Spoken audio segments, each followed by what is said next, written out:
2021 திமுக கூட்டணி குறைந்த வாக்குகள் வித்தியாசத்தில் வெற்றியடைந்த தொகுதிகளின் பட்டியலை நம்ம பார்க்கலாம். டி நகர் தொகுதி 137 வாக்குகளும், காட்பாடி தொகுதியில் 746 வாக்குகளும்,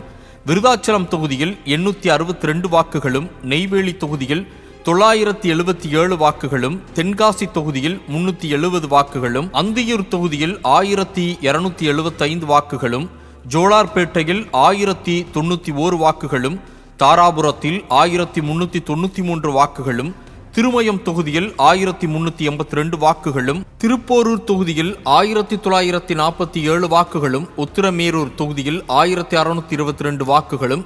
ராசிபுரம் தொகுதியில் 1952 வாக்குகளும், வாசுதேவநல்லூர் தொகுதியில் 2367 வாக்குகளும், அரியலூர் தொகுதியில் 3234 வாக்குகளும், பூம்புகார் தொகுதியில் 3299 வாக்குகளும், மயிலாடுதுறையில் 2242 வாக்குகளும், ராஜபாளையம் தொகுதியில் 3898 வாக்குகளும், பன்ருட்டி தொகுதியில் 4697 வாக்குகளும், திருப்பூர் தெற்கு தொகுதியில் 4709 வாக்குகளும், குன்னூர் தொகுதியில் 4105 வாக்குகளும், திருச்செங்கோடு தொகுதியில் 2862 வாக்குகளும், வேளச்சேரி தொகுதியில் 4352 வாக்குகளும்,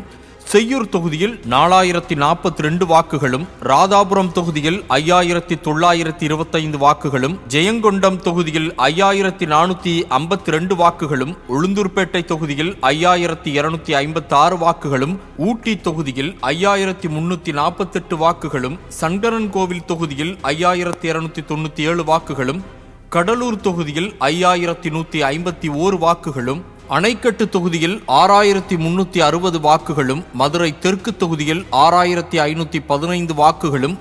குன்னம் தொகுதியில் 6329 வாக்குகளும், காங்கயம் தொகுதியில் 7331 வாக்குகளும், நாகப்பட்டினம் தொகுதியில் 7238 வாக்குகளும், சேலம் வடக்கு தொகுதியில் 7588 வாக்குகளும், குடியாத்தம் தொகுதியில் 6901 வாக்குகளும், ஆண்டிப்பட்டி தொகுதியில் 8538 வாக்குகளும், விக்கிரவாண்டி தொகுதியில் 9573 வாக்குகளும், பொன்னேரி தொகுதியில் 9689 வாக்குகளும், ஒட்டப்பிடாரம் தொகுதியில் 8510 வாக்குகளும், ஈரோடு கிழக்கு தொகுதியில் 8904 வாக்குகளும், வேலூர் தொகுதியில் 9181 வாக்குகளும், கலசப்பாக்கம் தொகுதியில் 9222 வாக்குகள் பெற்ற திமுக கூட்டணி தொகுதிகளாகும்.